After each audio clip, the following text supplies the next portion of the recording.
So, today we're going through the process of making a 360 HDR image using your favorite 3D software to light and reflect your scene. If you don't know what HDR stands for, it's High Dynamic Range, which means you take a bunch of photos of the same subject at different exposure.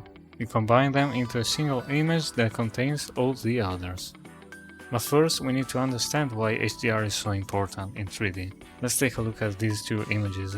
At first, they look identical, but when you lower the exposure, the highlights on the HDRI remains bright and clear, but on the JPEG they cannot gray out to this washed out ugly color.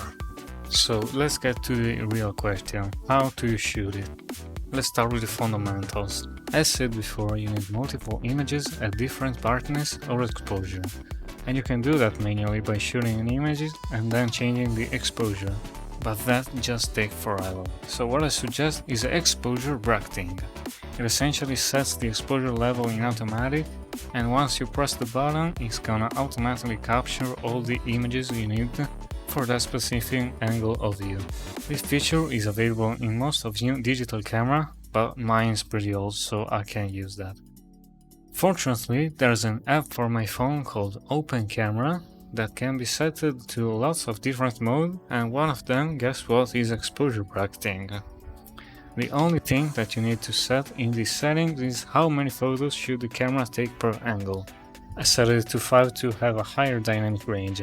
But remember guys, the more pictures you shoot, the stronger your computer needs to be to process all those images.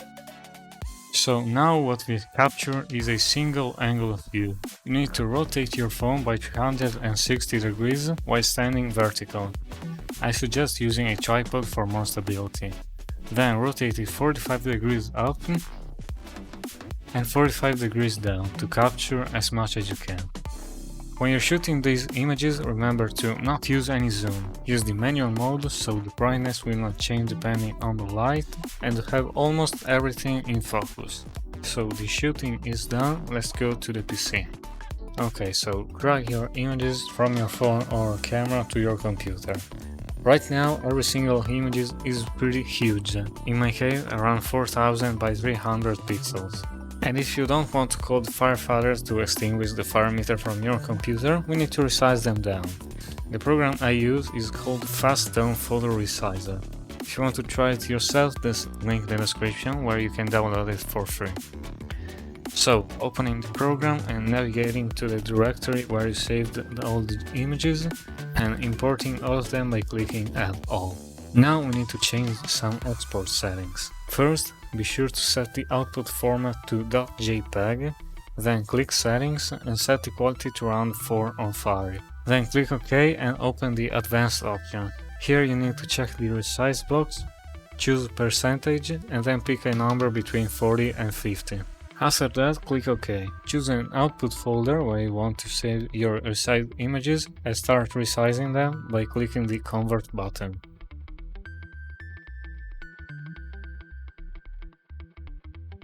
Nice! Now we have small images that can be stitched together even if you don't have a powerful computer. Wait, what did I say? Stitch? Yeah, that's basically like the panorama mode in your smartphone. It automatically combines images one after the others to give a super wide one. But with these many photos, we can't do that on a phone. We need to use special software designed to stitch lots of photos. There's a bunch of them out there, but the one that I use is called PTGui. By the way, if you don't have it, you can also use Photoshop and follow this next instruction very carefully. Open Photoshop, go to File, Automate, Photo Merge, and open all the files with the lower exposure. Select cylindrical, click OK, and do the same thing for the other exposure. Then go to File, Automate, Merge to HDR Pro, and wait a really long time. And there you have it. If you didn't understand a single word, there's a link in the description where you can find Clint's video about stitching photos with Photoshop. But to all the folks that use PTGui, let's start. So once opened, load all your images at once. Then it's gonna ask you a bunch of information like the crop factor and other stuff that I don't know what they do. I usually use the digital camera preset, but if you know them, that's better. Click OK. Enable advanced option, then over to the exposure HDR tab, and here choose group bracketed images and true HDR. Then return to the project assistant tab and align images. Now, If you try using Photoshop and waited 20 minutes just to get an error saying that some of the images could not be stitched, prepare to fall from your chair by looking at this. If you get any error like this, just click yes, and there's your HDR in all his beauty. Now you can see some problems with this area, and this is related to the message we encountered before. But because we're gonna use this image as a blurry background, you're not gonna notice those imperfections. But if you want the image to be really perfect, you need to go to the Control Points tab and manually find some points that are visible from as much images as possible. If you don't want to, there's no problem, because this tab is not necessary. Go into the Optimizer tab, don't change anything and click Run Optimizer. If the result is orange or green, you can click OK. But if it's red, this means it had a hard time trying to optimize it. So I don't really recommend applying the optimizer in this case, because it can mess the whole image up. And before exporting, we want to have some kind of low-res preview of what we're gonna export, because we don't want to wait for the full-res image to export and then realize we missed something. So hover into the preview tab and click on preview and open in PTGui viewer. Now we can navigate into the 360 image. If you see some high noise area, don't worry, it's normal. It's because we are trying to visualize a high dynamic range image into JPEG, which is a low dynamic range format. After we confirm there were no problems, we can go to the Create Panorama tab. Here you can specify the resolution of your final HDR. I usually use 4K or 6K. The format of your HDR and LDR. I usually use HDR OpenEXR for the HDRI and the .jpg for the LDR. Then choose an output folder for the images to be saved on. To speed up the exporting process, you can use a GPU if you have one. Click on the settings and enable the two acceleration methods. Then under GPU device, use the one that you prefer. Click on OK and click on Create Panorama.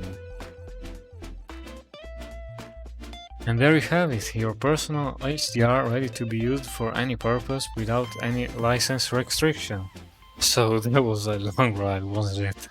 And if you like this video, please guys share and like the video, because it takes a long time to make. And if you don't want to miss any future video, please subscribe to the channel. Thanks to all of you guys. I'm open to tutorial and video suggestion in the comments, and I see you guys really soon.